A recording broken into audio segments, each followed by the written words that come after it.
Mateus capítulo 21. E quando se aproximaram de Jerusalém e chegaram a Betfagé, ao Monte das Oliveiras, enviou então Jesus 2 discípulos, dizendo-lhes: Ide à aldeia que está defronte de vós, e logo encontrareis uma jumenta presa e um jumentinho com ela. Desprendei-a e trazei-mos.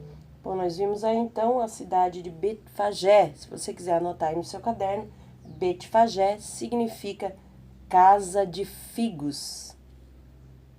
E se alguém vos disser alguma coisa, direis que o Senhor os há de mister, e logo os enviará. Ora, tudo isto aconteceu para que se cumprisse o que foi dito pelo profeta, que diz: Dizei à filha de Sião: Eis que o teu rei aí te vem, manso e assentado sobre uma jumenta, e sobre um jumentinho, filho de animal de carga. E indo os discípulos, e fazendo como Jesus lhes ordenara, trouxeram a jumenta e o jumentinho, e sobre eles puseram as suas vestes, e fizeram-no assentar em cima. E muitíssima gente estendia as suas vestes pelo caminho, e outros cortavam ramos de árvores e os espalhavam pelo caminho. Bom, isso era muito comum naquela época, né? Em grandes paradas realizadas para honrar os conquistadores e os grandes príncipes, né? Essa multidão onde colocavam ramos de oliveiras para que os príncipes ou os grandes conquistadores passassem ali por cima. Então, quando Jesus chega na cidade, as pessoas também fazem isso, porque sabem que ele era um grande príncipe, né? Um grande rei. Ali a cidade reconheceu o reinado do Messias, né? Reconheceu que ele era rei. Então, por isso eles fizeram isso, porque era algo para eles comum fazer quando alguém de suma importância entrasse na cidade. E a multidão ia adiante, e a que a seguia clamava, dizendo: Hosana ao filho de Davi, bendito que vem em nome do Senhor, Hosana nas alturas. E entrando ele em Jerusalém, toda a cidade se alvoroçou, dizendo: Quem é este? E a multidão dizia: Este é Jesus, o profeta de Nazaré da Galileia. E entrou Jesus no templo de Deus, e expulsou todos os que vendiam e compravam no templo, e derribou as mesas dos cambistas e as cadeiras dos que vendiam pombas. E disse-lhes: Está escrito, a minha casa será chamada casa de oração, mas vós a tendes convertido em covil de ladrões. E foram ter com ele no templo cegos e coxos, e curou-os. Vendo então os principais sacerdotes e os escribas as maravilhas que fazia, e os meninos clamando no templo, Hosana ao filho de Davi, indignaram-se e disseram-lhe: Ouves o que estes dizem? E Jesus lhes disse: Sim, nunca lestes: Pela boca dos meninos e das criancinhas de peito tiraste o perfeito louvor? E deixando-os, saiu da cidade para Betânia, e ali passou a noite. E de manhã, voltando para a cidade, teve fome. E, avistando uma figueira perto do caminho, dirigiu-se a ela e não achou nela senão somente folhas. E disse-lhe: Nunca mais nasça fruto de ti para sempre. E a figueira secou imediatamente. E os discípulos, vendo isto, maravilharam-se, dizendo: Como secou imediatamente a figueira? Jesus. Bom, aqui nós vemos, né, passa essa parábola da figueira. Mas nós vamos ver com mais detalhes essa parábola lá no livro de Lucas, capítulo 13. Então nós vamos deixar para estudar essa passagem da figueira quando nós chegarmos em Lucas, ok? Porque lá tem mais uns detalhes que eu quero explanar com você. Então, porque algumas parábolas, algumas passagens bíblicas dos evangelhos, elas, né, se repetem, mas algumas com mais detalhes, outras com menos detalhes, dependendo de quem o escreveu. Então, por isso, em Lucas, nós vamos estar falando aqui sobre a parábola da figueira. Jesus, porém, respondendo, disse-lhes: Em verdade vos digo que, se tiverdes fé e não duvidardes, não só fareis o que foi feito à figueira, mas até se a este monte disserdes: Ergue-te e precipita-te no mar, assim será feito. E tudo o que pedirdes em oração, crendo, o recebereis. E, chegando ao templo, acercaram-se dele, estando já ensinando, os principais sacerdotes e os anciãos do povo, dizendo: Com que autoridade fazes isto? E quem te deu tal autoridade? E Jesus, respondendo, disse-lhes: Eu também vos perguntarei uma coisa. Se me disserdes, também eu vos direi com que autoridade faço isto. O batismo de João, de quem era? Do céu ou dos homens? E pensava entre si, dizendo: se dissermos do céu, ele nos dirá: então por que não o crestes? E se dissermos dos homens, tememos o povo, porque todos consideram João como profeta. E respondendo a Jesus, disseram: não sabemos. Ele disse-lhes: nem eu vos digo com que autoridade faço isto. Mas que vos parece? Um homem tinha 2 filhos, e dirigindo-se ao primeiro, disse: filho, vai trabalhar hoje na minha vinha. Ele, porém, respondendo, disse: não quero. Mas depois, arrependendo-se, foi. E dirigindo-se ao segundo, falou-lhe de igual modo, e respondendo ele, disse: eu vou, Senhor. E não foi. Qual dos 2 fez a vontade do Pai? Disseram-lhe eles: o primeiro. Disse-lhes Jesus: em verdade vos digo que os publicanos e as meretrizes entram adiante de vós no reino de Deus. Porque João veio a vós no caminho da justiça e não o crestes, mas os publicanos e as meretrizes o creram. Vós, porém, vendo isto, nem depois vos arrependestes para o crer. Bom, aqui Jesus estava falando, né?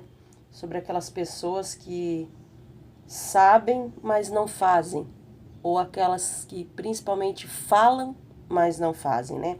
É muito fácil, irmãos, a gente falar, dar ideias, dizer como tem que ser feito, mas o problema não é o falar.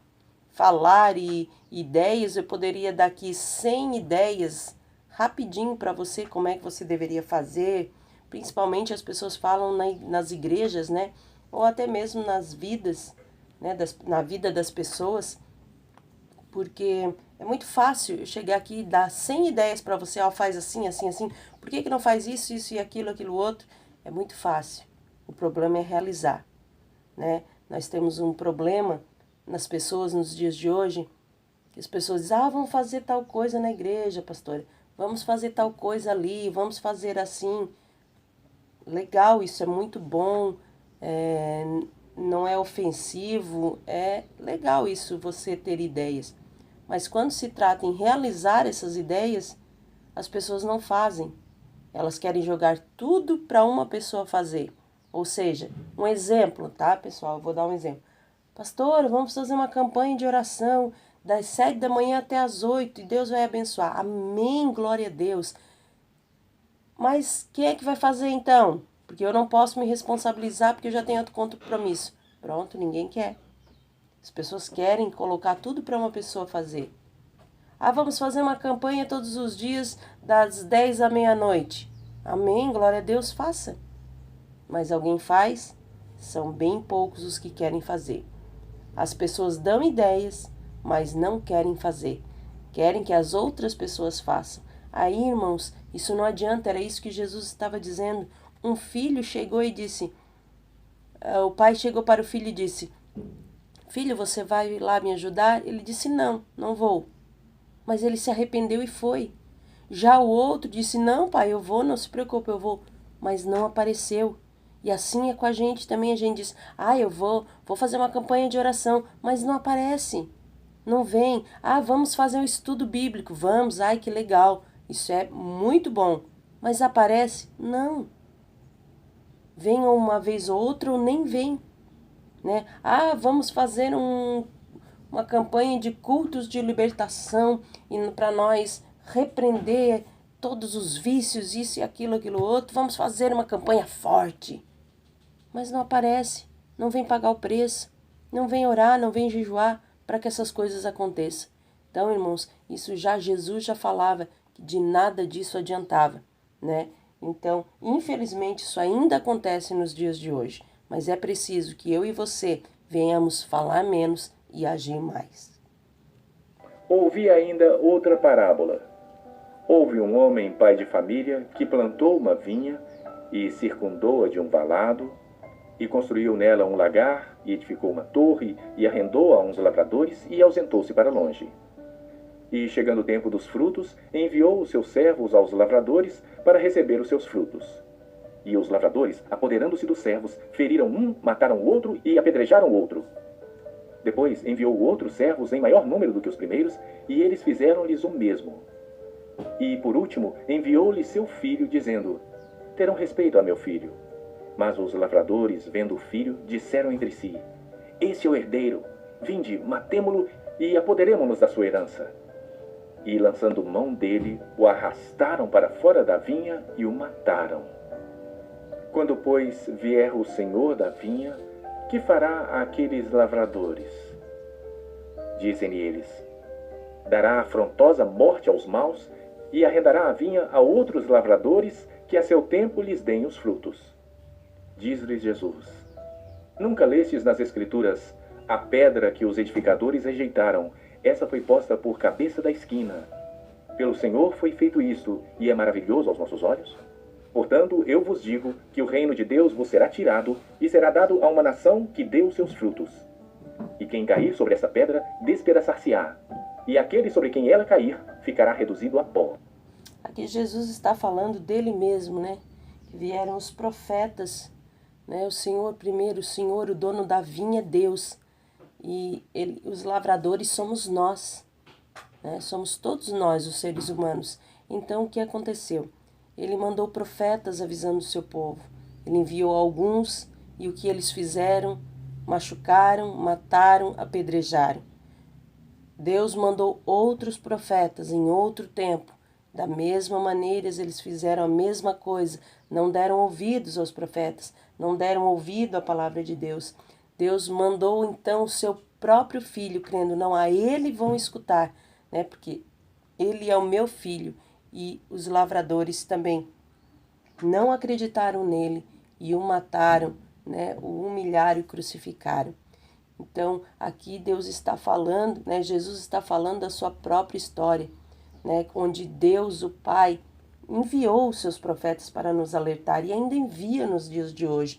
Hoje nós temos a maior profecia, que é a Bíblia, que é a palavra do próprio Deus, mas muitos não querem ouvi-la.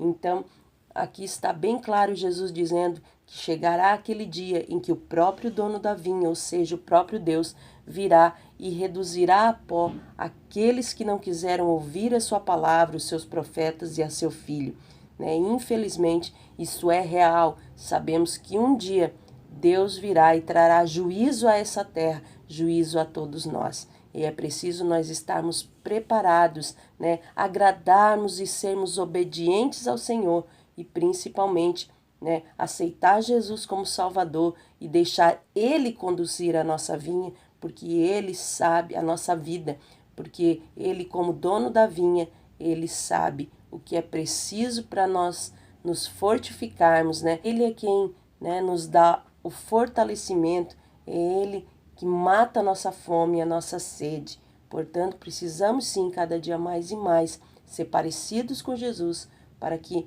no dia da grande ceifa nós não sejamos ceifados e jogados ao fogo. E os principais sacerdotes e os fariseus, ouvindo essas palavras, entenderam que falava deles, e, pretendendo prendê-lo, recearam o povo, porquanto o tinham por profeta. Bom, queremos encerrar esse capítulo desejando que Deus abençoe a sua casa, a sua vida, a sua saúde, o seu ministério. Em nome de Jesus.